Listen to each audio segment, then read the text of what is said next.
చట్టం చేయాలంటే చాలా కష్టం. ఎందుకంటే ఒక చోట బూత్ ఇంకో చోట చాలా గొప్పగా ఉంటుంది, అంటే నార్మల్గా ఉంటుంది.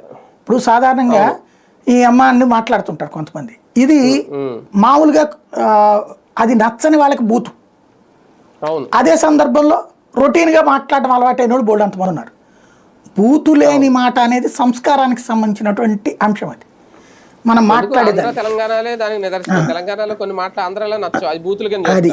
కాబట్టి ఏది బూతు అనేది ఇప్పుడు ఒక చట్టం తయారు చేసి దాని మీద పెట్టేటప్పటికి అది మళ్ళీ చట్టం ఎవరు చేయాలా? కేంద్రం చేయాలి. వాళ్ళు అటువంటిది ఏం చేయట్లేదు. ప్రధానమంత్రిని అమనాభూతులు తిట్టేవాళ్ళు ఉన్నారు, వాళ్ళు ఏం చేయట్లేదు కదా. ఇప్పుడు ఇక్కడ ఏం కాదు, పోనీ అట్లా అని చెప్పి అతను ఏమన్నా ఏ అమ్మాయిని కిడ్నాప్ చేసేవాడు, ఏ డ్రగ్స్ వాడేవాడు, ఇదేదన్నా అందాం అంటేనేమో అతను ఉండేది తెలంగాణలో పోసాని. కాబట్టి ఏదైనా చేస్తే తెలంగాణ వాళ్ళు పట్టుకోవాలి. పోనీ అట్లాంటి ఏం లేవు అతని మీద.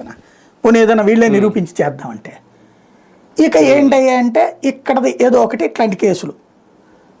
పోసాని కృష్ణమురళి మాట్లాడిన దాన్ని పొరపాటు కూడా మనం సమర్థించాం. అతను మాట్లాడింది బూతులు అన్నది మనమే అనేక సార్లు మాట్లాడాం. At the same time Posani Krishna Murali వాళ్ళ భార్యని వాళ్ళని పుచ్చుకుని ఎన్ని బూతులు తిట్టారు. సోషల్ మీడియాలో పోస్టులు కూడా పెట్టారు కదా, మీమ్స్ కూడా చేశారు కదా, కామెంట్లు కూడా చేశారు కదా దారుణంగా. మరి అట్లాంటి వాళ్ళ మీద కేసులు ఏమైనా పెట్టారా? దాని మీద కదా